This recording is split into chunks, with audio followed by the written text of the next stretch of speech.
Le petit français n'était pas exportable à ce moment-là. Le petit français n'avait pas la cote avec Michel. On était peut-être les starters de tout ce qui s'est passé après. Comme notre équipe de 82 et 84 a été les starters pour dire, ah, équipe de France, elle a gagné quelque chose. Maintenant, on va faire attention à eux.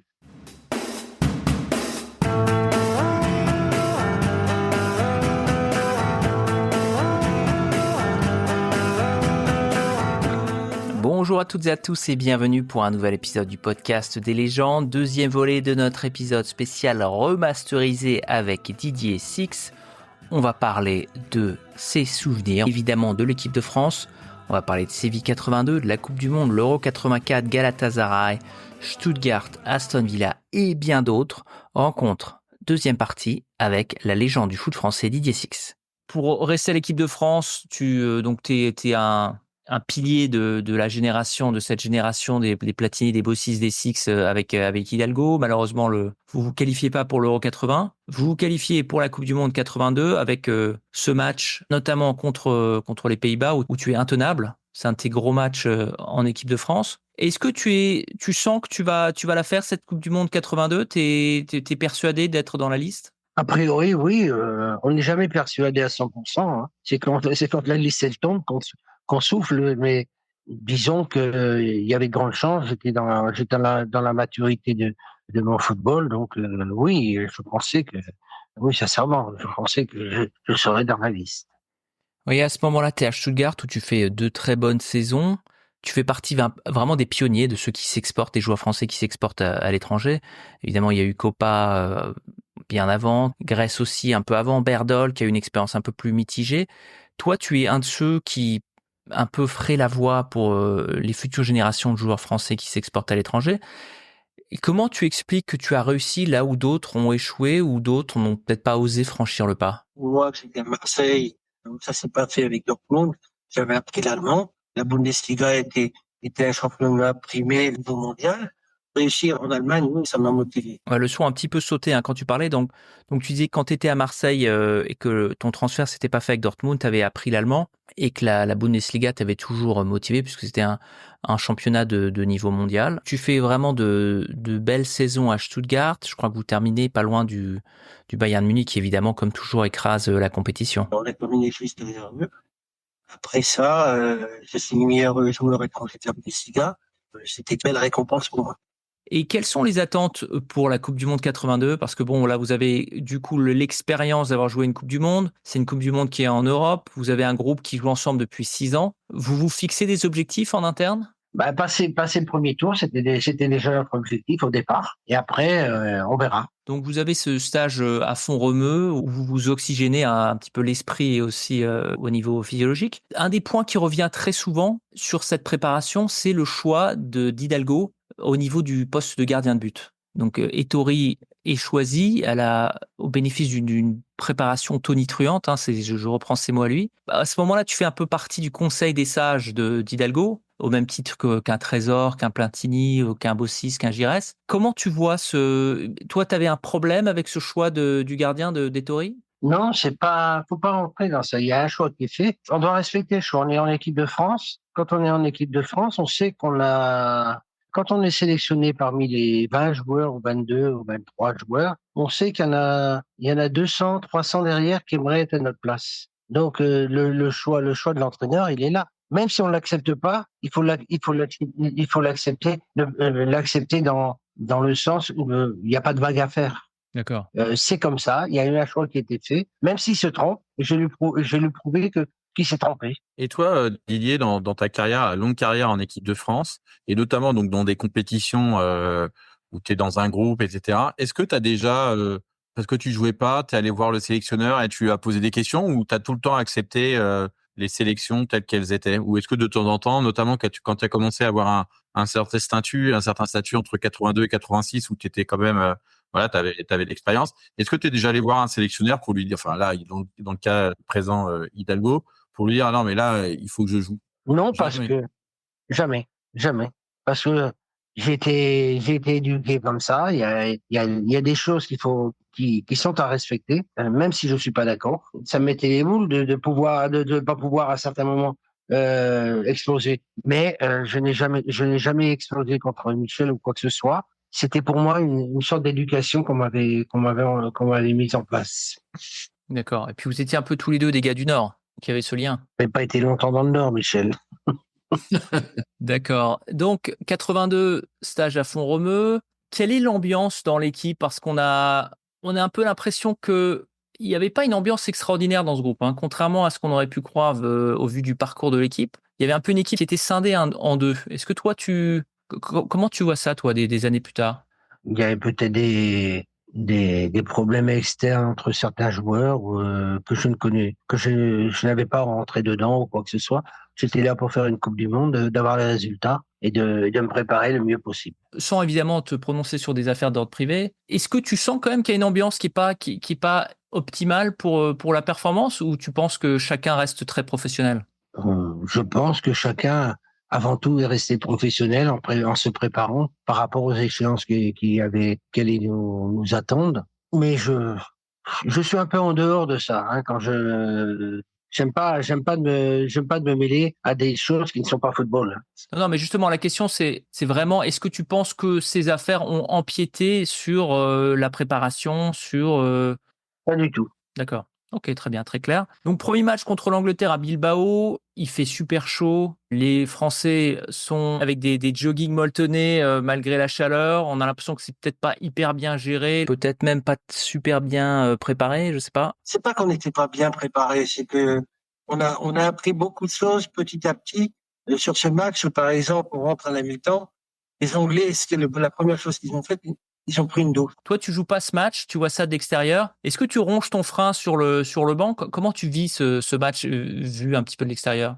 Ben, j'ai pas trop bien compris parce que après, il y avait un choix qui a été fait et je suis rentré dans ce match Ouais, effectivement, je crois que tu rentres à la 70e minute, je crois. C'est l'entour de ça, entre 60 et 70e minute. Ouais, exactement. C'était comme ça, on était un groupe et il y avait un choix qui avait été fait, un choix peut-être tactique au départ. C'était comme ça, mais il y avait d'autres aussi. Il y avait Dominique qui était sur le banc aussi. Premier match, on joue contre la plus grosse équipe du groupe. Au bout de quelques secondes, perdre 1-0.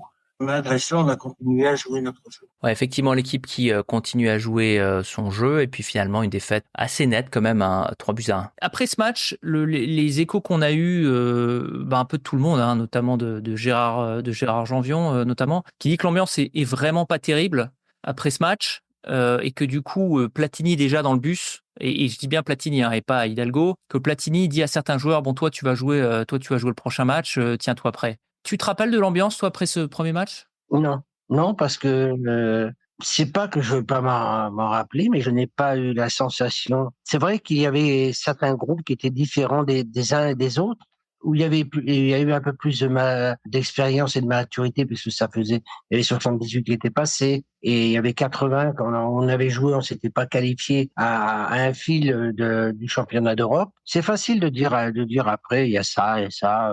J'ai pas envie de rentrer dans ce jeu-là. Déjà, je regarde pas derrière, même si l'âge que j'ai commence à compter, je regarde plutôt devant que derrière. Et donc, c'était ma façon de penser en tant que joueur aussi. C'est qui les personnes avec qui tu t'entends bien en équipe de France en 82? Oh ben, avec Dominique, on s'entend bien. René Girard, parce que on a fait l'armée ensemble.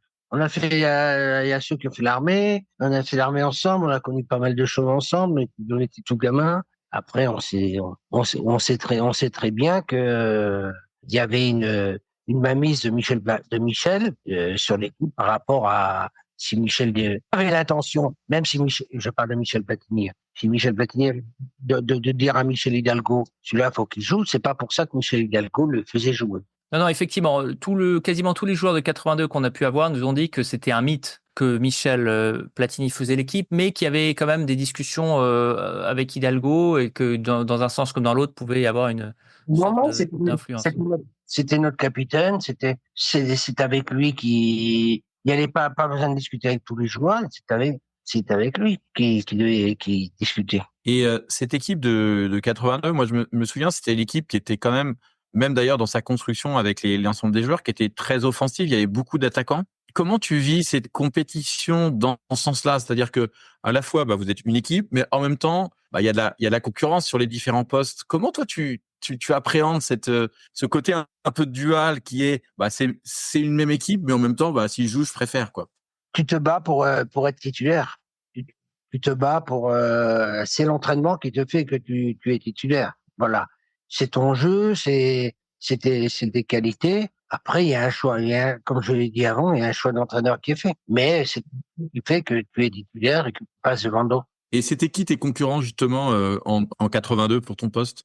Il y avait parce que on peut jouer avec 2 attaquants comme avec 3 attaquants, donc automatiquement c'est l'aspect tactique qui peut faire que il y a un changement de joueur ou de se retrouver sur le banc ou pas. Donc c'est tout. Et donc il faut savoir s'adapter. Comme Michel Hidalgo me demande de jouer au côté droit contre la Belgique au championnat d'Europe en 84, je dis je suis titulaire, ça me suffit, j'ai pas besoin de dire oui. Ce qui est marrant, c'est quand on voit l'époque à laquelle tu joues, c'est qu'à chaque fois, il y a eu l'émergence de nouveaux joueurs dans ta zone et qu'à chaque fois, c'est toi qui les as repoussés, entre guillemets. Tu as Loïc Amis, tu as Bruno Bellone, tu as Rocheteau et à chaque fois, on se dit, ah bah tiens, Six va se retrouver sur la touche et en fait, pas du tout. C'est que dans la tête de Michel Hidalgo, c'est que j'avais peut-être un plus, pas toujours compris de certains joueurs, mais et faire la différence et j'étais surtout, j'ai marqué des buts, mais j'étais surtout un joueur de dernière passe. Notamment, évidemment, on va en parler à Séville, le premier but dont tu parlais aussi contre l'Italie. Et donc là, tu fais une petite allusion assez subtile où tu disais peut-être pas toujours bien compris par les joueurs. Est-ce que tu les sentais, toi, ces tensions de la part des autres joueurs qui se disaient c'est mon tour, ce serait à moi de jouer? Possible. Une coalition, vous savez. En 82, je fais une énorme saison à Stuttgart, hein. Oui, bien sûr.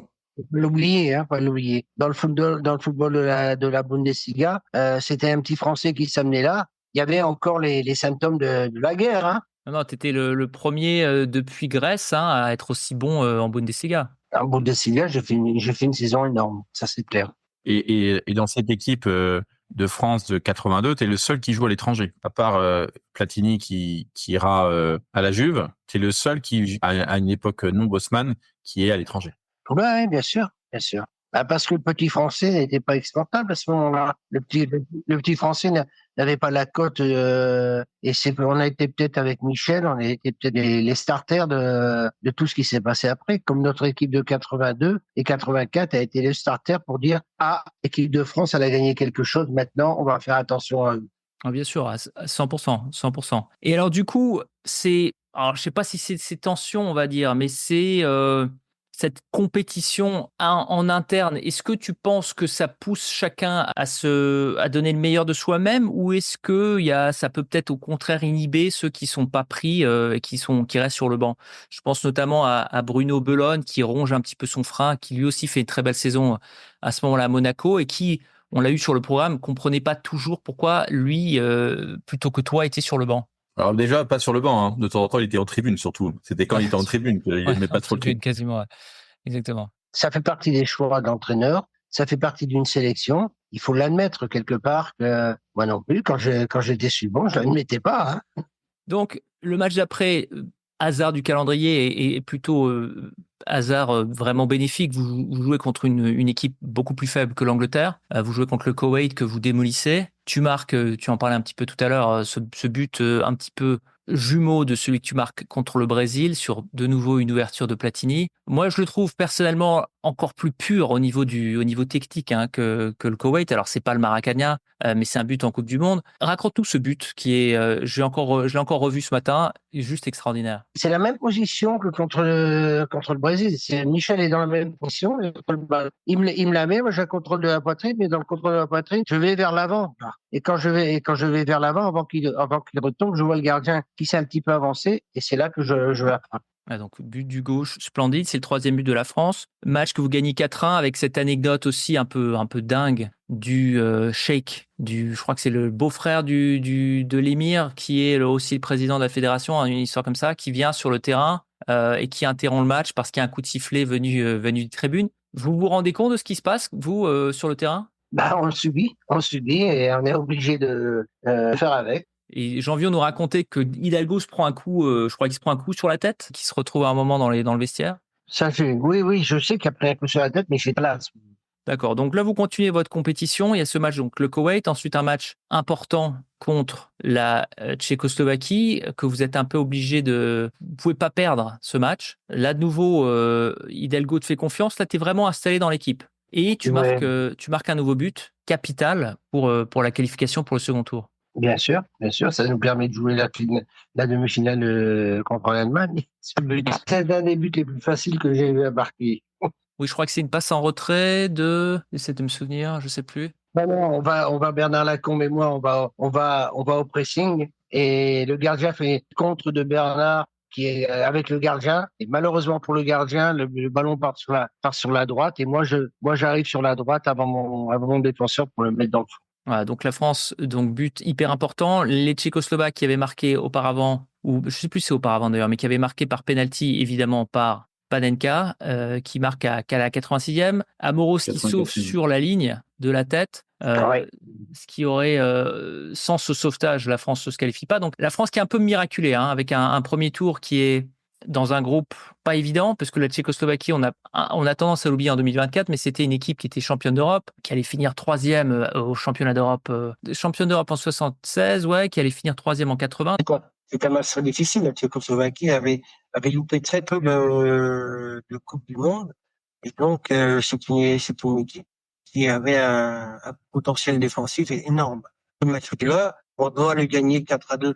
On a été aussi maladroit. Donc une grosse équipe. Deuxième tour très simple au final, sans vouloir Ouais.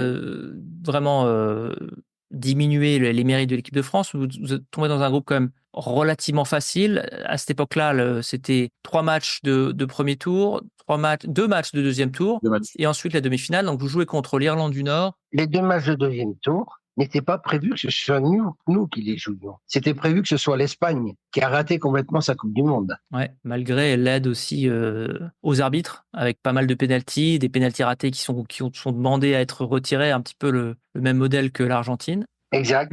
Et donc, tu joues contre la Tchécoslovaquie, tu joues contre l'Autriche avec ce coup franc, on se souvient de ce coup franc magnifique contre de Gengini. Tu joues aussi contre l'Irlande du Nord. Alors là, tu rentres en fin de match. Vous vous qualifiez pour les demi-finales. Quelle est l'ambiance au sein de l'équipe? Est-ce que c'est de la surprise? Est-ce que c'est conforme aux attentes? On n'est pas surpris parce que nos résultats étaient en crescendo automatiquement. Il y avait plus de confiance. Le roulement nous a fait être beaucoup plus, je dirais pas, c'est peut-être pas le mot professionnel parce qu'on y était, mais encore plus professionnel par rapport à la situation qu'on vivait. Et alors, ça se traduisait par quoi exactement ce professionnalisme accru? Récupération, c'est la chose la plus importante. Et alors, excuse-moi juste de revenir à cette histoire de groupe, parce que je sais qu'à ce moment-là, Larios ne s'entraîne plus, il est sur la chaise longue à prendre le soleil. Baratelli fait un peu la tête dans son coin parce qu'il joue pas. Est-ce que du coup, ça crée des tensions ou vraiment vous arrivez à mettre ça de côté? On n'était pas là pour rentrer dans ce jeu-là. On a recherché avant tout le meilleur pour la situation où on était. Vous êtes journaliste, mais les journalistes à cette époque-là aussi, c'était quelquefois, il fouillait ou fallait pas fouiller. Ça, c'est trop facile. C'est trop facile. Ça fait pas, ça peut faire du buzz, mais ça fait pas du bien à l'équipe nationale. Non, non, je suis d'accord, hein. Là vraiment, c'est juste, moi je m'imagine, ça doit être comme bizarre comme atmosphère. C'est tout ce que je dis, c'est que vous êtes un groupe où, je crois que c'est quoi, vous êtes un groupe de 18, donc il y en a 16 qui sont vraiment concentrés sur les demi-finales, et il y a un mini-groupe à l'écart qui du coup est pas du tout concerné. Donc ça doit. Est-ce que c'est facile à gérer? Est-ce que bon, vous l'ignorez et puis voilà. Nous, les joueurs, on l'ignore pratiquement. Et je pense que la gestion, Michel Hidalgo, dernier.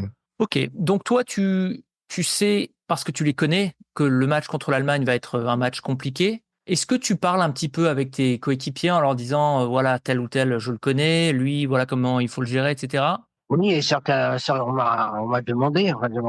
Il y avait le principe aussi que Michel Hidalgo, comme je les connaissais, il m'a demandé, quand on perdait le ballon, de me placer par rapport à Kals, Entre qui quatre, était ouais. une machine à centrer pour l'Allemagne. Je crois qu'il a centré une fois pour la demi-finale. Et quand on avait le ballon, c'était le plus vite possible d'aller vers mes deux coéquipiers qui étaient Karl-Heinz et Bernd Förster, d'aller sur eux laisser notre milieu de terrain plus libre. Donc c'est un match hyper intense, hyper haletant. Dans ce match de 90 minutes, est-ce que tu as toujours été au top ou il y a eu des moments où c'était plus compliqué? Je pense que physiquement ça allait. Après, c'est un match qui est bizarre pour nous, hein, parce que quand on voit le match, on doit se qualifier avant les prolongations pratiquement. Ah, carrément avant les prolongations, d'après toi? Oui, voilà. On doit se qualifier avant les prolongations parce que les buts allemands qui ont été mis, on pouvait éviter, on pouvait les éviter. Ah, tu veux dire avant les pénaltys, peut-être, non? Avant les tirs au but ou vraiment avant la prolongation? Avant les pénaltys, avant les D'accord, avant les pénaltys. pénaltys. D'accord, oui, avant les bien pénaltys, sûr. ouais. On aurait dû être qualifié avant les prolongations. On avait la possibilité. Ce match, on pourrait en parler pendant des heures, hein. Il y a premièrement l'arbitrage, qui apparemment change, d'après Marius Trésor, radicalement après le temps réglementaire, parce que il vous siffle quand même un penalty qui est pas hyper évident. Enfin, évidemment, Platini se fait ceinturer, mais je veux dire, si l'arbitre avait été vraiment scandaleusement pro-allemand, il aurait pu ne pas le siffler, que ça n'aurait pas été, en tout cas à cette époque où il n'y avait pas la VAR, scandaleux. Est-ce que tu penses qu'il y a effectivement un moment où il y a un switch au niveau de l'arbitrage? Et de toute façon, il y a un penalty sur moi, il y a un penalty sur Dominique Rocheteau. Si tu regardes bien le match, tu vas le voir. Tu vois qu'il y a eu un penalty non sifflé sur Dominique Rocheteau et un autre sur Didier. C'est possible.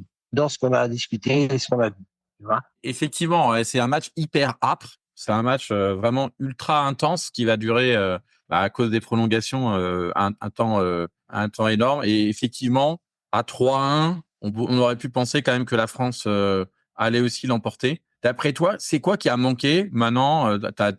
Alors, premièrement, est-ce que tu as revu le match? Et deuxièmement, qu'est-ce qui a manqué à l'équipe de France d'après toi? René Girard qui n'était pas sur le banc. C'est ce que dit Janvion aussi, c'est ce que dit Trésor. C'est un peu la rengaine qu'on entend beaucoup. Ouais.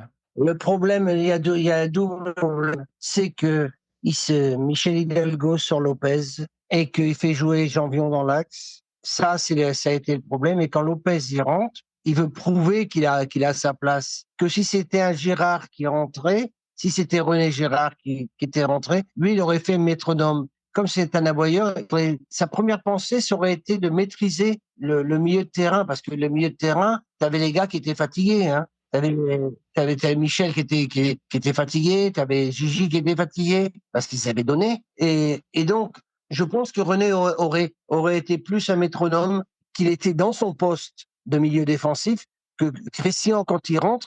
C'est pas son poste à lui. Son poste c'est défenseur alors qu'il fasse en défense. Ouais, et c'est marrant parce qu'effectivement, quand on voit les images, on voit Platini qui dit à Lopez tu vas jouer au milieu de terrain, et tu vois Lopez qui a l'air un peu surpris parce qu'il dit c'est pas du tout mon poste, surtout que c'est pas un joueur qui est très rapide. Ça rejoint parfaitement ce que tu dis.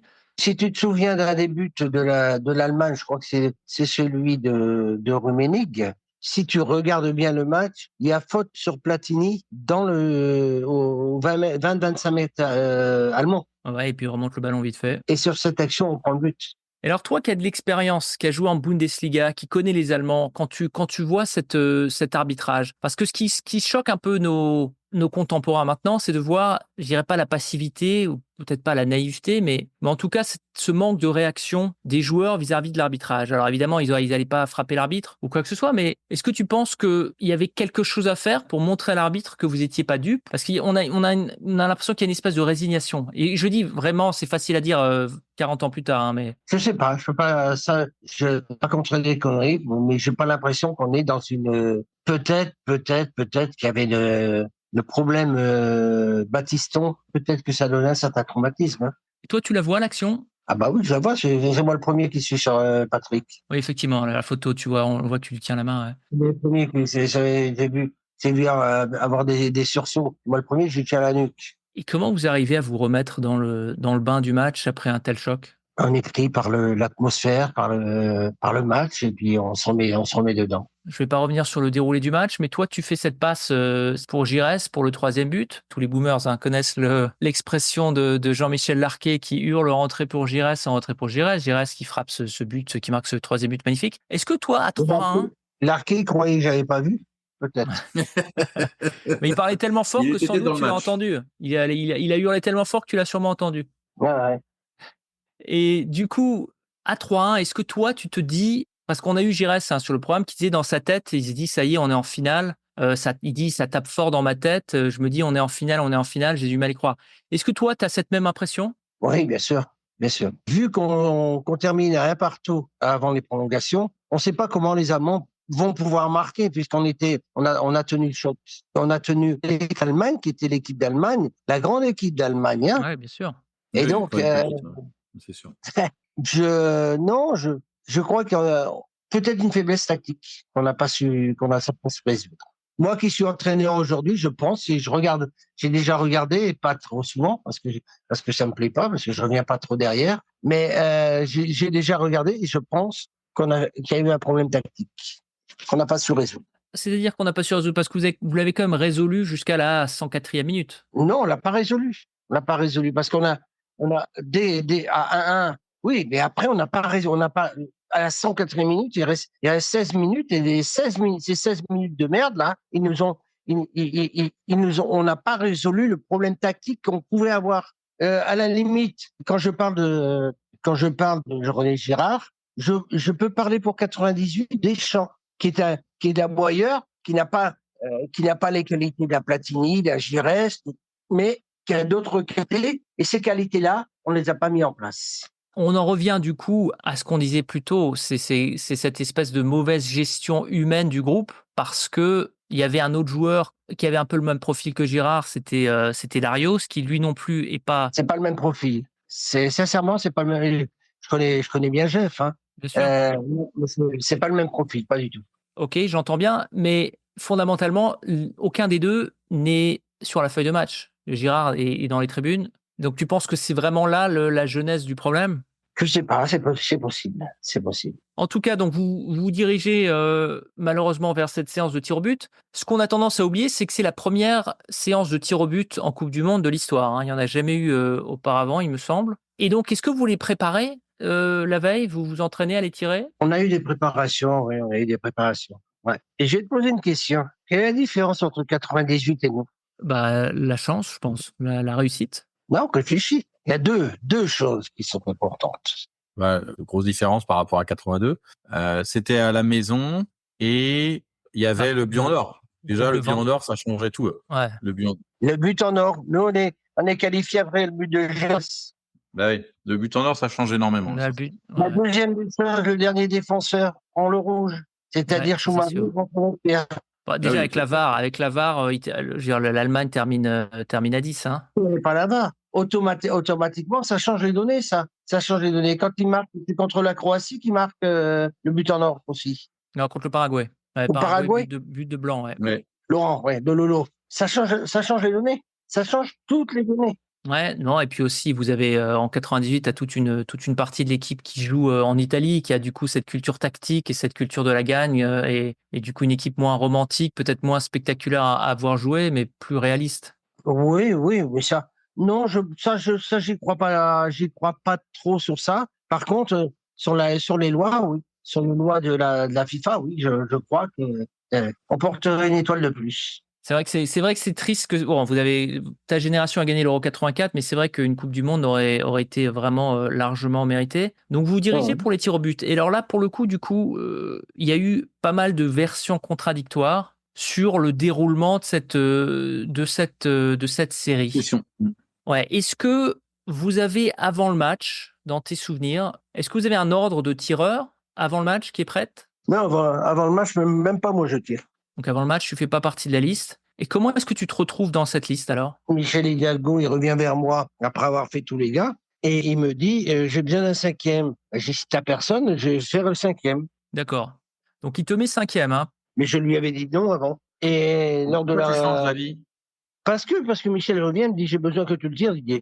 Et je lui dis mais moi 5e. Dans ma tête à moi, j'ai peut-être en étant 5e, soit que c'est le pénalty décisif, ou soit que j'ai pas à le tirer. Alors effectivement, on a eu Christian Lopez qui disait qu'il avait aucune envie de le tirer, qu'il avait, je crois, déjà enlevé ses chaussures. Il avait déjà enlevé ses chaussures, et Jean-Vian aussi, il avait déjà enlevé ses chaussures, il n'avait aucune envie de le tirer. Donc alors, la version, c'est que toi, tu es 5e, et Platini donc serait 4e? Et oui. C'était le dispositif normal. D'accord, donc tout le monde se souvient de cette... Je suis un peu surpris quand l'arbitre me dit c'est à vous de tirer, monsieur Six. Ouais, alors donc du coup, toi, brusquement, tu te retrouves de la 5e à la 4e position. Mhm.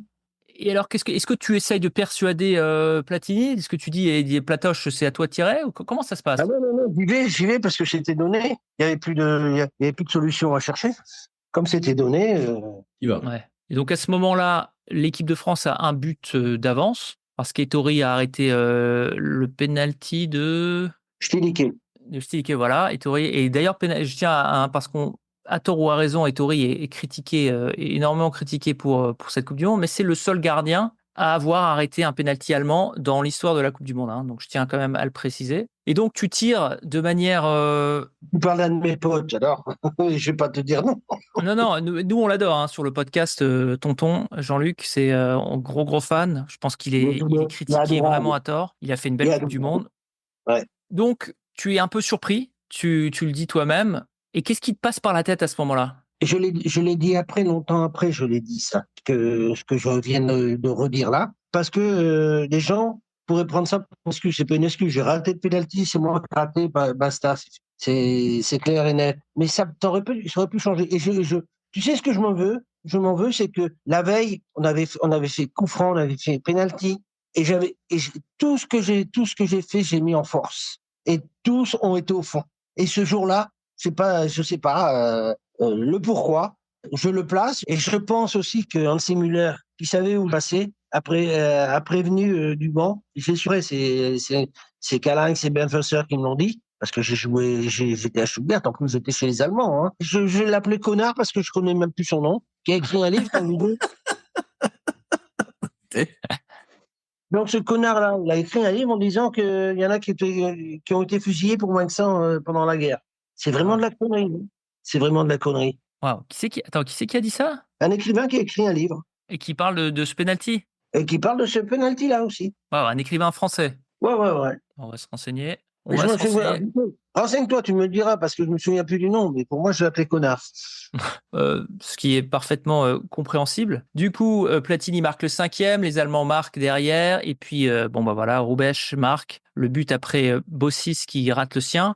Donc Bossis qui se sent très coupable, on l'a aussi eu sur le programme. Et ce qui est incroyable dans cette fin malheureuse de ce match, de cette tragédie, de ce match extraordinaire qui reste vraiment un des plus grands matchs de l'équipe de France et sans doute de la Coupe du Monde. Ce qui est incroyable, c'est la sollicitude dont bénéficie Maxime Bossis des années après. Tout le monde dit ah le pauvre Max, etc. Et toi, en revanche, tu t'en prends plein la gueule et encore des années après. Comment tu l'expliques ça? Parce que c'était la qualification qui était pour la finale qui était là. Ouais, mais je veux dire, Bossis rate aussi son penalty. Pourtant, il reçoit pas le même vitriol que toi. Savoir pourquoi, je sais pas. Je sais pas.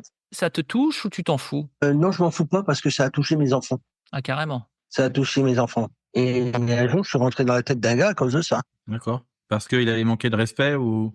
Ouais. Ça a touché mes enfants jusqu'au point, quand une de mes filles, quand elle a fait des études et qu'elle a voulu, ils m'ont posé des questions sur ça. Non. Ah ouais. Oui, tu sais, le monde est fait il y a beaucoup de connards, hein, tout de même. Ouais. Ah, clairement. Ah oui, ça va loin quand même. Ah, ça va très loin. Bon, on s'excuse hein, de la part des supporters. Oh non, C'est tu ne touches inadmissible. pas. C'est une logique de supporter. Faut l'avoir comme ça, mais j'en veux même pas. Ça, pardon. Tu Non, peux c'est pas. impardonnable, c'est inadmissible. Dis-toi bien aussi, je répète, je regarde pas ce qu'il y a derrière. Je fais ce qui a été fait, ce qui a été écrit, ce que je fais et ce que notre équipe a fait. Mais je vis pas avec ce qui est derrière. Si tu viens chez moi, j'ai qu'un souvenir. J'ai un ou deux souvenirs, quelques souvenirs qui sont pas exposés. J'ai pas besoin, j'ai pas envie. D'accord, tu vois toujours de l'avant. J'essaye de voir de l'avant. J'ai eu un compliment d'un joueur. Il me dit, tu sais, dans la vie, il y en a qui ont de la chance. Moi, j'ai eu beaucoup de chance. Non, il me dit, toi, t'es un guerrier. C'est le plus beau compliment qu'on a pu me donner. Quand tu penses à ce match, quelles sont les images qui te reviennent? Obligatoirement les pénaltys. Pourquoi, au lieu de le penalty, je le rate pas complètement. Mais pourquoi j'ai pas fait comme la veille, quand on a été devant le but pour s'entraîner au penalty, j'ai pas frappé de tête très fort. Pourquoi? Je sais pas. Je sais pas. Parce que non seulement tu arrives à te relever de cette situation, et puis tu continues en équipe de France, tu gagnes l'Euro dans la foulée, Tu es le seul Oui. à jouer tous les matchs d'ailleurs, parce que tu joues aussi le match contre la Pologne, qui se déroule, je crois, seulement 2 jours plus tard. Non, mais je te dis gagner l'Euro en jouant en deuxième division. Ouais, c'est ça. Ouais, après une saison extraordinaire au FC Mulhouse, exactement. Hein. Mhm. Et il y a des images, des récits comme quoi le vestiaire après le match, c'est la désolation totale, quoi. Ah bah oui, mais c'est logique. La fin du monde. C'est logique. C'est logique. C'est logique. Il y a certaines choses qu'on garde, tu vois, dans la tête. Moi, j'ai gardé dans ce que j'ai gardé pour mon fils, tu vois, c'est quelques maillots qui me sont personnels qui sont différents, tu vois. Mmh. J'ai par exemple, j'ai une maillot de René Van de Kerkhoff qui est mon ami. J'ai quelques maillots comme ça qui sont assez mythiques, tu vois.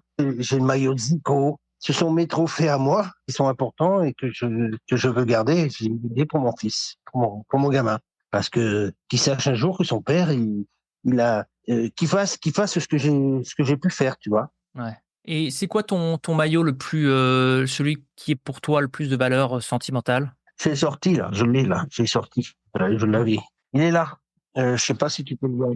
Ah oui, Oh, un waouh! maillot de l'équipe de France Magnifique. vintage. Alors ça, j'ai envie de dire, c'est pas celui de 78, ça? C'est celui de 78 sans Bulgarie. Waouh! Ah oui, ça, c'est le maillot avec lequel tu as joué? Oui, il y a encore du sang dessus. Waouh! Ah oui, ça doit valoir son paquet de doublons. Magnifique. J'en ai d'autres aussi qui sont là. Moi, je parlais du Van de Kerkhoff. Il est là. Waouh! Ouais. Magnifique. Super maillot Orange vintage des Pays-Bas. Superbe. Et t'en as gardé combien parce que si tu les gardais tous, tu pourrais avoir, vu ta longue carrière, quelque chose comme une. J'en avais 700. Et j'ai fait une vente. J'ai fait une vente spéciale caritative. D'accord. Ça, c'est celui de Zico. Merde. Parce que Zico, c'est mon pote aussi. Waouh! Ah oui, le bleu en plus. Magnifique. Du Brésil bleu. Tu vois, ça, ce sont tous des. J'en ai quelques-uns d'autres qui sont importants. J'ai mes trois brassards de capitaine, l'équipe de France. Ça, ce sont des souvenirs qui restent là, tu vois. Ouais, magnifique. Bah, merci pour ce petit passage dans tes souvenirs, Parce que ouais. parce que c'est dans la pièce, hein, parce que avant, je vais avoir 6 à 700 maillots de tous les matchs que j'ai pu avoir. Mais c'était dans les cartons, c'était à la cave. Je me suis fait voler par quelques-uns, donc un jour j'ai dit bon, on va faire quelque chose avec ça. On va faire quelque chose avec ça. Magnifique, merci pour cette petite balade. Pour en terminer avec 82, tu joues ce match contre la Pologne de la 3e place. Il y a cette rencontre un peu lunaire avec les Allemands après le match à l'aéroport où je crois que Tigana manque d'en venir aux mains avec l'arbitre. Toi, tu es dans un état second à ce moment-là ou tu commences à recouvrer un peu ta lucidité? Non, on peut pas être dans un état second. On reste dans un état second parce qu'il il y a le match qui fait qu'on on a perdu, tu vois. On a perdu. Sad, regarde papa, 2 secondes. Bonjour, tu dis bonjour, Salut. monsieur. Bonjour. Bonjour. Tu sais que ton papa est un très grand champion? Non, on s'en fout de ça. Rien à foutre. D'accord. Rien à foutre. Ça, premièrement, il sera très grand, lui. Et deuxièmement, très bien comme moi. Il joue beaucoup? Il est doué? Il commence. Mais avec un caractère assez trempé Bien aussi. trempé. Mais est-ce que du coup, rétrospectivement, est-ce que tu te dis que tu étais un peu un ovni dans le football français, par ton côté mercenaire, par ton côté de toujours regarder devant toi sans te détourner? Est-ce que tu penses que tu avais vraiment un côté unique? J'étais différent et avec un jeu différent. Après, savoir si j'ai peut-être pas choisi automatiquement de partir à Valenciennes au départ. J'aurais pu aller à Saint-Étienne. Je me serais peut-être retrouvé aussi titulaire. Peut-être un peu moins vite, mais des choses que je peux penser. Parce que Saint-Étienne, c'était l'apogée à ce moment-là avec Nantes, où j'étais demandé par Bukowski. J'ai été demandé dans tous les clubs qui étaient en haut de l'affiche. Et donc, après, il y a des choix qui ont été faits. Et je pense avoir, je pense avoir une belle vie et que je souhaite à pas mal de jeunes qui aspirent maintenant à jouer au haut niveau. D'accord, c'est entendu. Guillaume, tu as peut-être encore un petit espoir? De jouer? Bah, sûrement, Ouais. je pense. 84, donc tu le disais toi-même, tu joues en D2, donc c'est un peu exceptionnel. Il n'y a pas eu beaucoup de joueurs de D2 qui ont été en équipe de France. À ma connaissance, il y a peut-être Bossis quand il est au Matra et toi, c'est tout, hein. Il n'y en a que deux, Max et moi. Voilà. Et donc cette saison a été un peu incroyable. Donc tu pars à Mulhouse, donc tu es un peu un Alsacien d'adoption, hein. Tu joues au Racing bien sûr, tu vas jouer à Mulhouse, tu vas jouer ensuite au Vauban, je crois au FCSK 06 si je me souviens bien. Exact. Quand tu joues à 7 euros, est-ce que dans ta tête, 7 euros, il est pour vous? Je pense que oui, on a ça dans la tête par rapport à la revanche qu'on a de 82 à prouver. Il est chez nous, l'euro. Donc, étant chez nous, on peut pas passer à travers. Mais ce qui est marrant dans cet euro, hein, c'est que, et Guillaume, dis-moi si je me trompe, mais à part peut-être Joël Batz, tous ceux qui ont joué 82, donc Joël Batz évidemment qui n'a pas joué 82, mais ceux qui ont joué 82, quand on leur parle de l'euro, c'est pas vraiment le pic émotionnel. On a un peu l'impression on avait un job à faire, on l'a fait, Platini était intouchable, et voilà. Est-ce que c'est un peu comme ça que tu vois le truc? Non, moi je vois pas comme ça. Je vois plus de cet aspect. On n'avait pas le droit d'être à l'erreur parce qu'on était chez nous en France et que nous avions l'équipe pour être champion d'Europe. Mais pourtant, ça reste pas. Est-ce que ça reste ton plus grand souvenir en bleu? Gagner un championnat d'Europe, c'est pas donné à tout le monde. Oui, ça fait partie des bons souvenirs d'être allé au bout. Et des trois groupes que tu as vus, encore une fois, 78, 82, 84, c'est lequel qui était le plus sympa? Quel groupe, en termes d'ambiance, en termes d'alignement, t'as trouvé le plus abouti? 78. 78? Ouais. Ah, c'est intéressant ça. Et pourquoi? Parce que c'était au nouveau du football français, Okay. au niveau. Il y avait une certaine fraîcheur, ouais. Mmh. Bah, c'est ce que disait le regretté Didier Roustan. Il disait que 178, 82, 84, où les futurs joueurs français découvrent que l'équipe de France peut gagner. Et ça leur donne la confiance en eux pour eux-mêmes devenir, avoir cette mentalité de gagnant, quoi. Parce qu'ils grandissent en voyant une équipe qui gagne.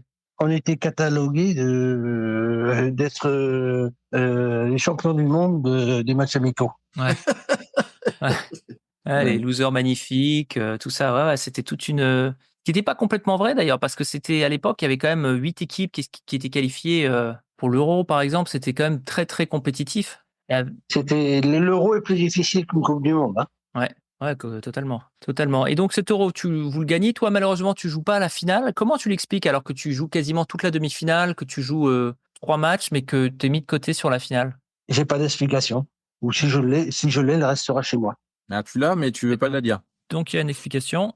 C'est pas aujourd'hui que je vais mettre en place et je vais dire les choses par rapport à la réalité des choses. Ah bah, Et c'est dommage, parce le que fait de ne pas avoir été pris pour ce match, t'en as voulu à Michel Hidalgo ou t'as accepté le... Non, alors j'ai accepté, comme j'accepte. Ça fait partie des choses de joueurs. On a tous été, il y en a qui ne sont même pas rentrés pendant le championnat d'Europe, qui n'ont pas joué de match. Et donc, moi, j'ai joué. J'ai été présent. Avec un match notamment contre la Belgique, où Michel Hidalgo me demande de jouer à droite et que je joue à droite. Et donc, sans aucun problème, et j'ai apporté énormément sur ce match-là, qui était un match décisif. Que vous gagnez 5-0. On a l'impression qu'il y a une petite cassure. Alors évidemment, on respecte ton vœu de silence là-dessus. On a l'impression qu'il y a une petite cassure avec Hidalgo entre la demi-finale et la finale, et surtout après, tu n'es plus appelé en équipe de France. Il y a quelque chose en particulier qui, Après, j'ai été appelé encore. en tout cas à ma connaissance, je ne crois pas qu'il y ait de match que tu rejoues après cette demi-finale. Si, je suis capitaine. Donc d'accord, donc ça répond à ma question. Il y a pas vraiment de cassure, tu dis, puisque tu es rappelé, il y a pas de... Avec Michel, non, j'ai trop de respect pour Michel. On se connaissait depuis trop longtemps. C'est un mec que j'adorais, et que il est hors de question pour moi de chercher midi à 14h. Il y avait un choix qui était fait, puis c'est tout. Et puis puisque Bruno il marque, et Bruno Nous, on s'entendait très bien et on s'entend toujours très bien et il est venu beaucoup parce que moi après je faisais pas mal d'événements et donc il est venu beaucoup avec moi sur des événements. Hein. D'accord, donc il n'y a pas de truc à rechercher, c'est juste, voilà, tu pas joué la finale, il y a pas eu de cassure avec les joueurs ou quoi que ce soit? Ouais, j'ai pas eu spécialement moi personnellement, non, j'ai pas eu de cassure. OK, très bien, c'est très clair. Alors, le chapitre, de l'équipe de France, est clos, en tout cas d'après mes archives, donc ce dernier match, c'est contre le Portugal. Vous gagnez l'Euro, énorme fête, j'imagine? Une grosse fiesta après le match? Après cette finale contre l'Espagne? Non, toute simple. Il y avait rien qui était préparé. 82 avait donné des séquelles à la fédération et il y a pratiquement rien qui était préparé et c'est à la fédération que nous sommes allés manger. Et alors que c'était pas préparé. D'accord. Ah ouais, en plus. Et donc tu gagnes l'Euro. Là, tu te concentres ensuite sur ta carrière en club. Tu retournes à Strasbourg, ensuite Valenciennes. Autre épisode intéressant qu'on n'a pas abordé cette fois-ci, hein, c'est ton départ à Aston Villa en Angleterre. Raconte-nous un petit peu cet épisode. En Angleterre, je ne voulais pas y aller. Hein. Ah non? Au départ, je voulais pas y aller. Alors, qu'est-ce qui t'a décidé à partir quand même? Parce que l'Angleterre était suspendue de toute compétition européenne. C'était dans un bon club, un très très bon club. J'avais 2 mois sans... Parce que je suis arrivé à Mulhouse en étant champion d'Europe. Il y avait un entraîneur qui était à Mulhouse qui m'a dit « Tu fais pas partie de mes joueurs que j'ai vus avec le président, donc tu vas t'entraîner avec... » Et il te dit ça alors que tu as une cinquantaine de sélections et tu viens de gagner le championnat d'Europe. On me dit pas sur mes tablettes alors qu'ils sont première en deuxième division. Ouais. C'est là que j'ai un ami qui connaissait le président de d'Aston Villa. Il me dit viens passer 2-3 jours à Aston Villa. Je dis non, j'y vais pas, je veux pas en Angleterre. Pour finir, j'y vais parce que il m'a dit il faut programmer un match comme ça te permettra d'avoir un match, ça te fera du bien. Et puis tu joues quasiment 2 jours plus tard. Bon, je vais là-bas, j'arrive le dimanche soir. Le mercredi soir, ils avaient prévu un match. Ça collait pas entre Mulhouse et Aston Villa pour le transfert. Donc, faut que je reste pour avoir au moins un match dans les pattes. Ça va me faire du bien. Voilà, à 2 jours près, je reste. Là, on gagne et je suis performant. J'ai eu l'impression que tous les ballons arrivaient sur le côté gauche. Et donc, à la sortie de ça, le soir président, il me dit, on te garde chez nous. Et ben, je dis, ben, ok, ben, demain, je repars. Mais non, tu repars pas. Moi, je n'avais pas de préparation. Hein. 2 jours après. Moi, je voulais pas jouer. Et le chairman, Doug Ellis, il m'a dit, Didier, tu joues ce match. Pas oublier qu'à cette époque-là aussi, il y avait que 11 joueurs sur le terrain et il y avait un joueur sur le banc. Et puis surtout, c'est l'époque où l'Angleterre domine le foot européen. Oui. C'était le mercredi et il me dit, on veut que tu joues. Le match de samedi, c'était Manchester United, 37 passes sur défaite. Et on gagne 3-1. Je marquais 2 buts sur des centres où on avait un Peter Wyss, qui était un joueur hors norme de la tête. Mais tu avais quand même une capacité incroyable à t'intégrer très rapidement dans n'importe quelle équipe. Oui, oui, ça, c'est une adaptation très par contre Dieu, hein, dans n'importe quel endroit, que ce soit en tant qu'entraîneur ou en tant que joueur. Comment tu juges ça, cette capacité? Je sais pas, je suis né comme ça. Avec mes parents, on a pas mal bougé aussi. J'essaie surtout de m'intégrer en m'amenant pas avec tous mes préjugés, en disant ils vivent comment là-bas, comment ça se passe, quel est leur loisir. En Angleterre, j'ai joué la première fois au golf en Angleterre et mon ça qui vit avec nous. En Allemagne, j'étais en Allemagne, il y avait des préjugés qui rien. Il fallait faire attention à tous les gestes qu'on pouvait faire. Galatasaray, c'était des Turcs, c'était une faute en tant que Français d'aller jouer chez les Turcs et chez les Arabes. Alors que j'ai connu des choses extraordinaires tous les endroits où je suis passé. Et là, ce chapitre qui est un de tes grands chapitres en club, tu pars à Galatasaray où ton nom est encore prononcé là-bas comme celui d'un demi-dieu. Tu fais, je crois, 2 saisons, il me semble, ou 1 saison et demie. Je reste un peu plus d'1 an et demi. Ben, je suis parti parce que celui qui m'a fait venir, il s'appelait Joop Derval, qui était sur le banc de l'Allemagne en 82. Aller en Turquie à ce moment-là, c'était pas évident. Hein. C'était pas une évidence pour un joueur. Et il me dit, viens passer une semaine à la maison. Et quand je suis arrivé là-bas, tout était fait pour que je signe. Et c'est-à-dire, tout était fait pour que tu signes? Je suis arrivé, il y avait 200 photographes de l'aéroport. Il m'a mis de suite sur un match. Il dit, on t'a pas pris crampon. Et puis là, j'ai compris que j'étais mort. Et t'en parlais quand on t'a vu pour la dernière fois, tu parlais de Galatasaray comme vraiment d'une institution. Tu avais un peu presque des étoiles dans les yeux quand t'en parlais et un énorme respect.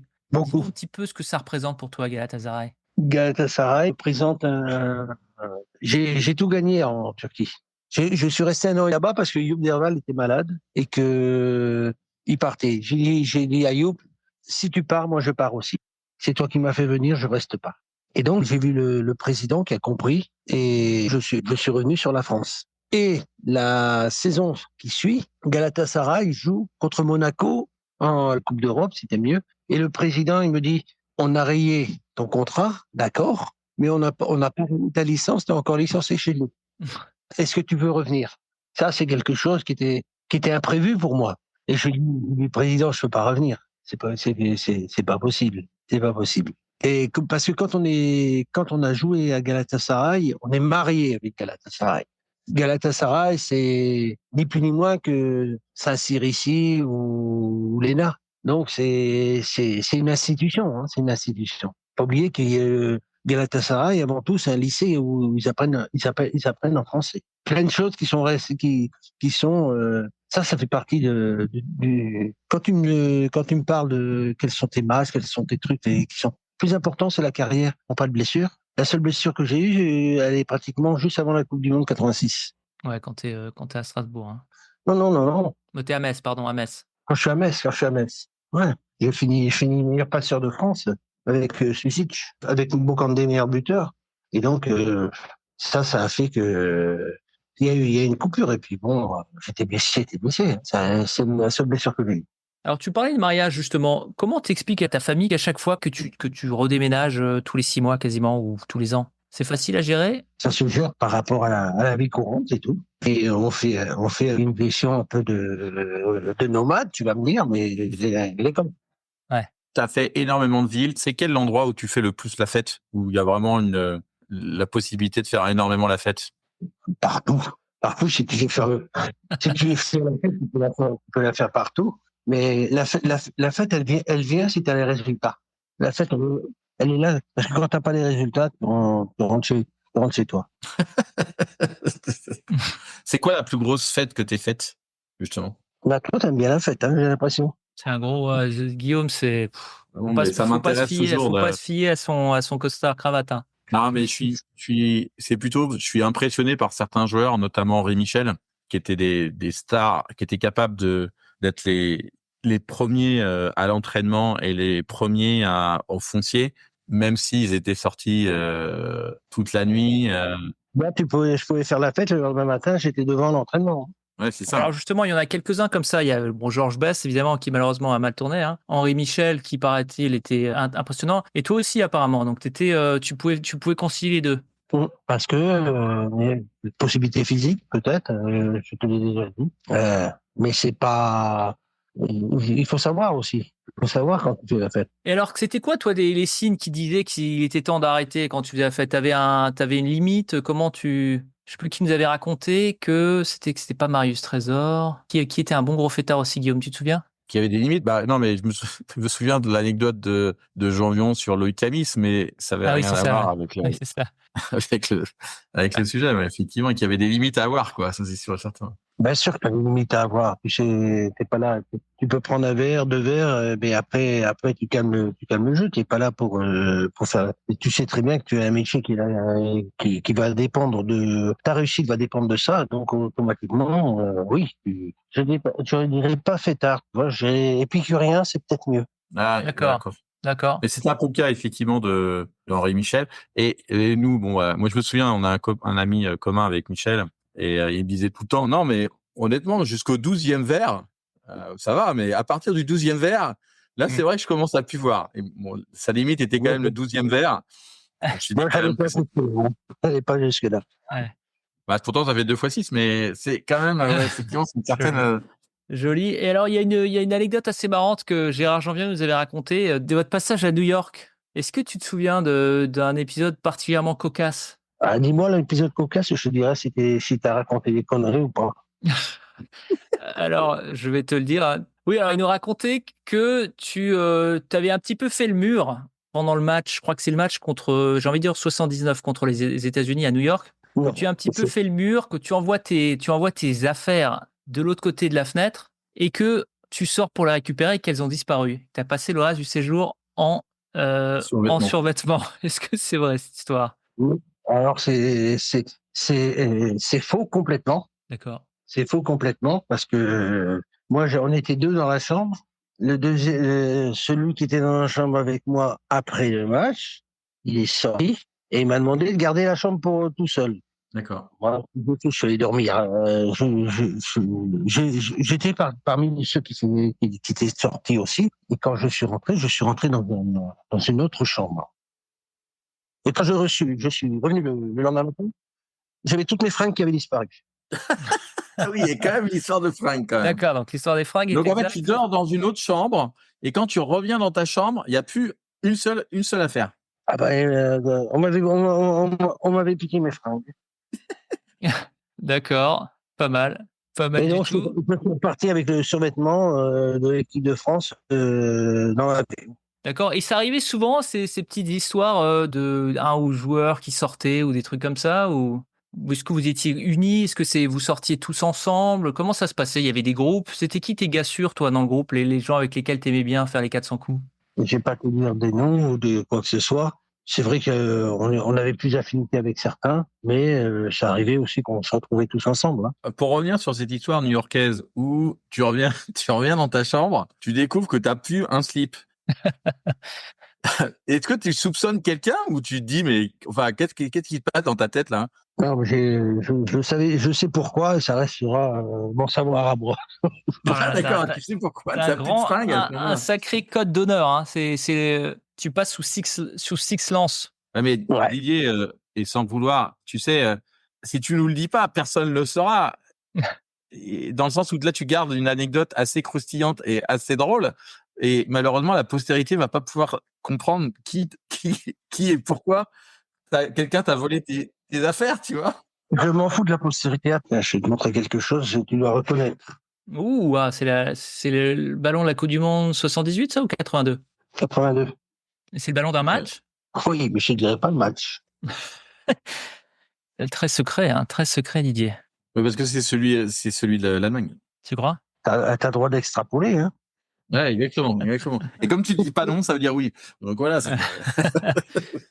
Ou alors, juste pour revenir à Galatasaray, ce qui est incroyable, c'est quand on parle de Didier Six sur les réseaux sociaux, tout le monde dit Dundarcis. Alors là, ça marquait les gens. Alors que toi, tu nous expliquais que finalement, c'est juste que, bah voilà, comme ils avaient besoin d'une place, ils voulaient pas prendre une place d'extra communautaire, t'as juste changé de nom, quoi. La traduction en allemand, c'est Dieter. La traduction en turc de Didier, c'est Dündar. Et il n'y a pas de X dans l'alphabet turc. Bon, Dundarcis. Et ils ont mis la dette après. Donc c'est pas voilà. Et t'as des gens encore qui t'appellent comme ça ou Ouais, de temps en temps, mais c'est sympa. Alors, Guillaume, est-ce que tu as d'autres questions? Bah, j'ai pareil sur une petite anecdote sur lequel on n'est pas sûr de la véracité, donc on voulait avoir ton avis. C'est à un moment donné, quand vous êtes au vert avec l'équipe de France, tu décides aussi de faire le mur et Non, tu prends on n'a pas décidé de faire le mur. D'accord. Il n'y avait pas de match avec l'équipe de France, c'était un stage. La dernière soirée qu'on passe, on demande, et c'est Henri qui va demander à Michel Hidalgo, il dit on va faire une petite sortie, ça te dérange? Il lui dit non. D'accord. Il dit ça ne me dérange pas. Donc on est sorti, on était un groupe, on était une dizaine.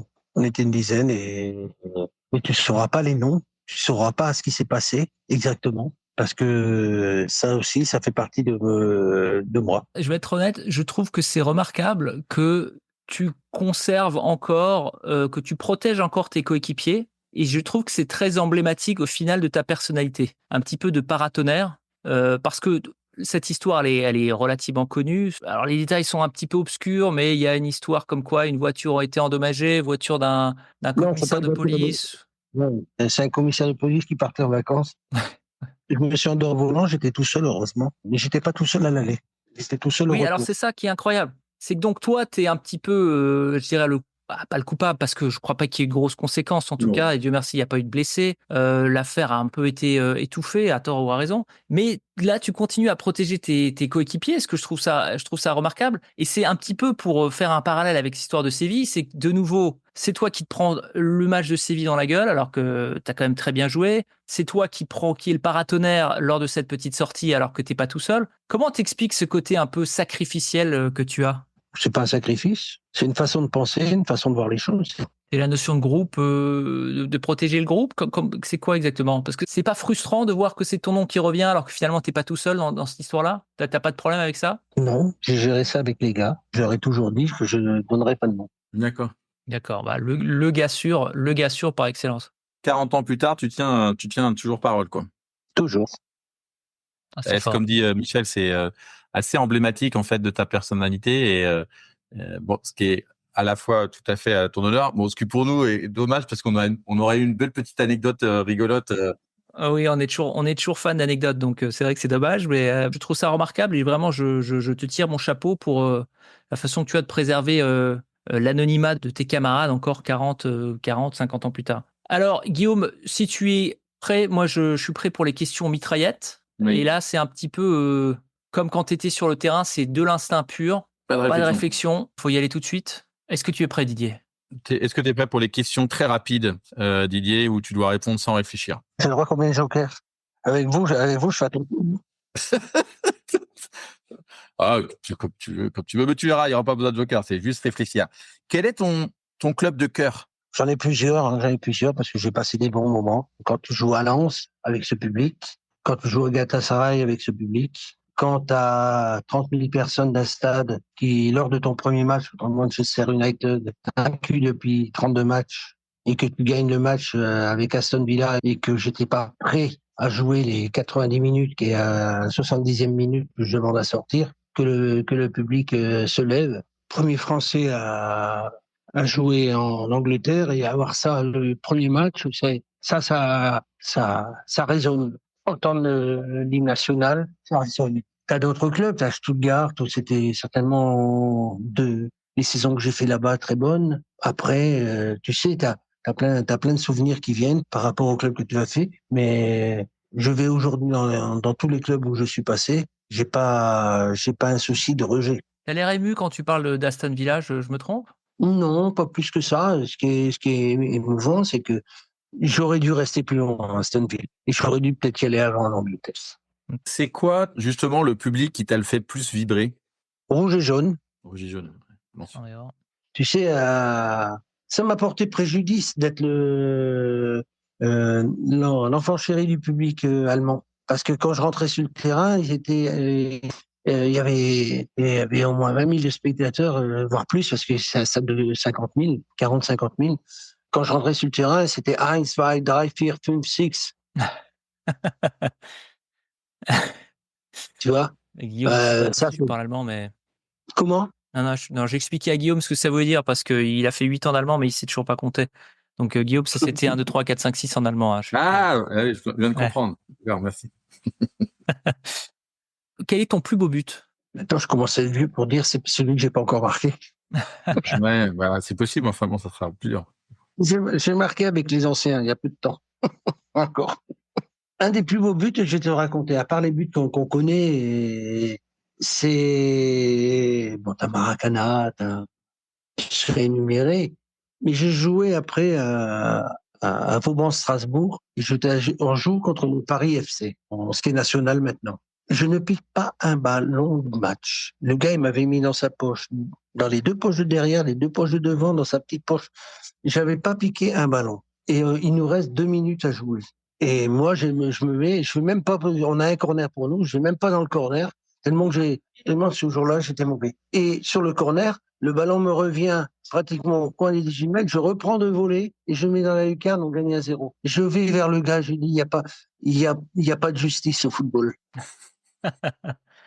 Et qu'est-ce qu'il t'a dit? Il m'a regardé, parce qu'il jouait pas contre un joueur de national, il jouait contre Didier Six et l'équipe de France. Bien sûr. Bien sûr. Il m'a C'est le match de sa vie. regardé et puis il a rigolé. Ah, superbe, belle histoire. Et justement, quand tu jouais, parce que tu as quand même beaucoup joué, les Pierre au Vauban, même moi, j'y ai joué contre eux quand je jouais au foot, hein, donc c'est un club local. Tu as joué contre le FCSK 06, contre lequel moi aussi j'ai joué en poussin ou en minime, donc toujours des clubs locaux. Hein. Est-ce que quand le défenseur te voyait, est-ce qu'ils hallucinaient complètement? Est-ce qu'ils te demandaient de signer des autographes? Non, ça arrivait après parce que j'ai eu une licence jusqu'à 57 ans en troisième division au Luxembourg et quand quand je jouais là-bas, ils téléphonaient au club pour savoir si j'étais bien, si je jouais bien le match du dimanche quand ils étaient chez eux. Ils préparaient une petite fête. C'est des moments privilégiés dans la vie d'un footballeur, dans la vie d'un.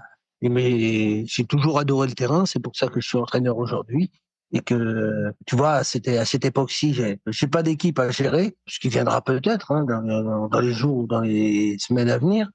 Mais ça me manque énormément. Le rectangle vert me manque énormément. Ça a été un peu ma faute parce que j'étais pas très communicatif vis-à-vis de la presse et autres. Moi, ce que je voyais, c'était que le rectangle vert. Alors juste à propos de Vauban, ont petite dédicace à un de nos auditeurs, Gilles, nous avait raconté comme quoi, quand il était gamin, il était venu te voir jouer quand tu jouais à Vauban et tu lui avais dédicacé je crois que c'est une barquette de frites. Alors je sais pas s'il est encore, mais ça reste un de ses grands souvenirs de fan à l'époque.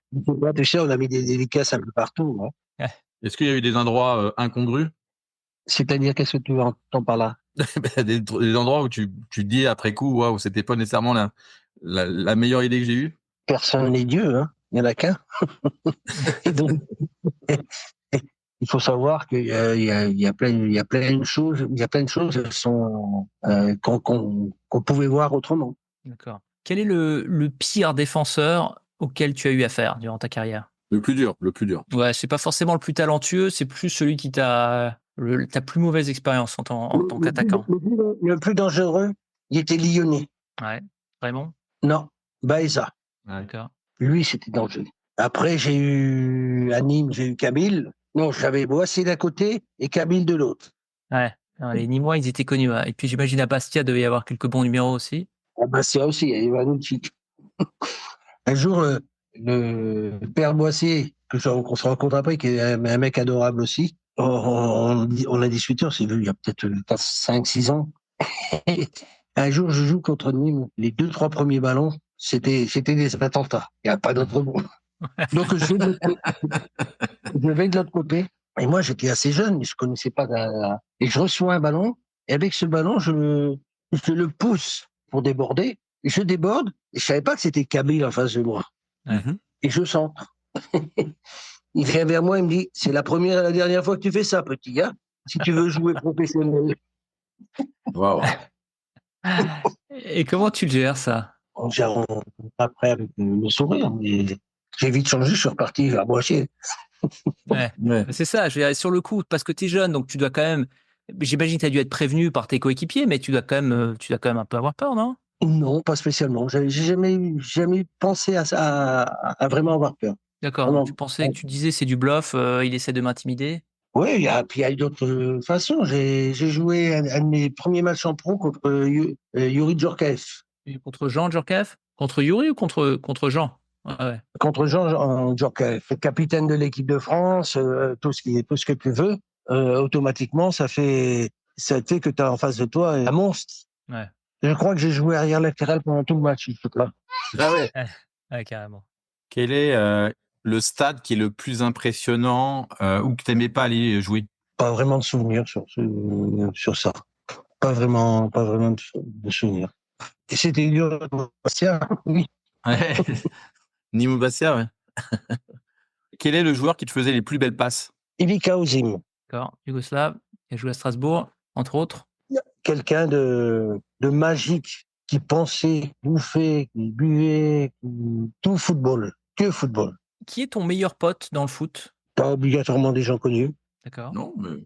J'ai un de mes super potes. On a joué pendant 2 ans dans une petite division. C'est pas obligatoirement un joueur connu. Après, quand je suis avec ceux de ma génération, on aime bien de se retrouver. Mais on se voit pas très souvent. Ouais. Quelle est la plus grosse baston à laquelle tu es assisté? Il n'y a pas eu de baston quand Ou dans les vestiaires, je sais pas, le plus gros chauffage Chauffage d'oreilles dans les vestiaires?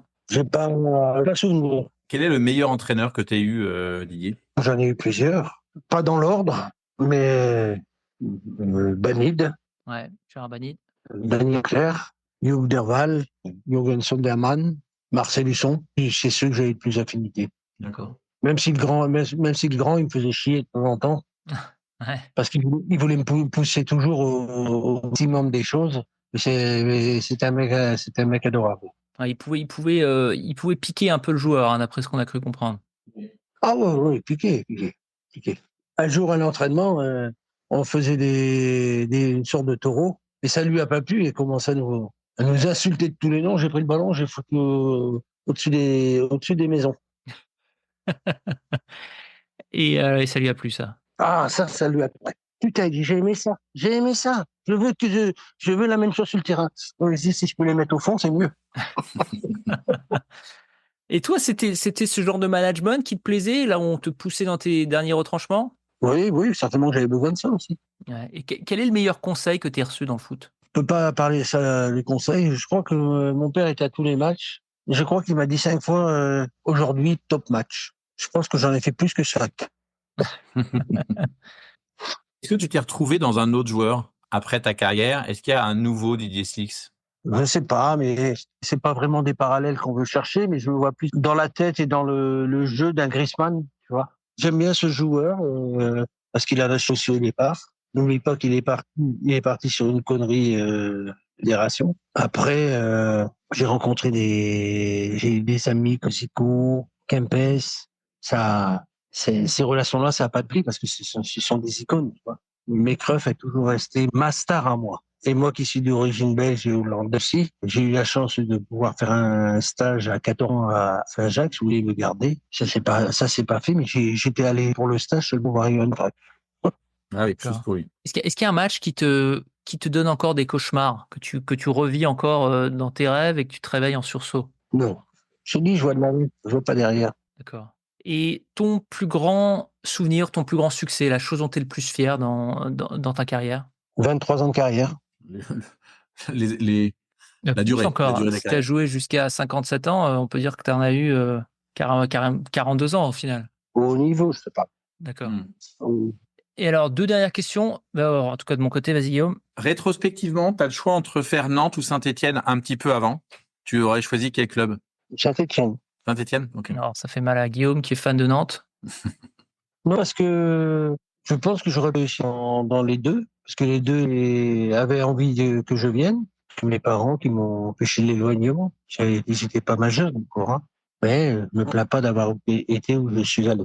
Quel est le meilleur joueur avec lequel tu as joué? J'en ai deux.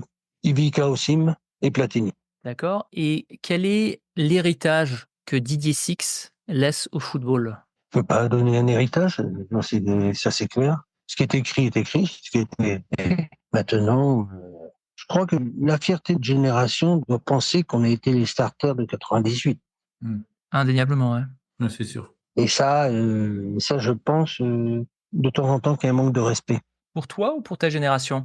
Génération, parce que je parle du collectif. Et moi, j'ai une dernière question juste. C'est quoi ton livre ou ton film préféré? Itinéraire d'un enfant gâté. D'accord. Il n'est pas beau ce titre. Si, c'est Lelouch, hein, avec Belmondo. Ouais. Lelouch, Belmondo et Anconina. Ouais. Possible. Alors moi, justement, dans cette même veine, si quelqu'un devait te jouer dans un film, quel acteur choisirais-tu? Comment, si quelqu'un devait Mais imaginons maintenant, demain, Netflix fait la biopic Didier Six ou Dündar 6 pour le marché turc. Quel serait, et que tu as le choix de choisir l'acteur, qui choisirais-tu pour te jouer? Sans hésiter, Eric Cantona. Eric Cantona, d'accord. Très bien. Noté. C'est assez raccord. Merci beaucoup, Didier, en tout cas. Bah, merci à vous. Merci beaucoup. Merci de nous avoir accordé autant de temps. Ouais. Vraiment, c'est un double honneur de t'avoir eu par 2 fois sur notre programme. Ouais. Et puis, bonne chance pour ton prochain club, hein. On sait que ça va arriver bientôt. Et puis, on sait que tu seras... Tu seras compétitif. Ouais. Inch'Allah. D'accord, Inch'Allah, exactement. Merci beaucoup, Merci. Didier. À Au très revoir, bientôt. Didier. À très bientôt. Merci. Ciao. Au revoir.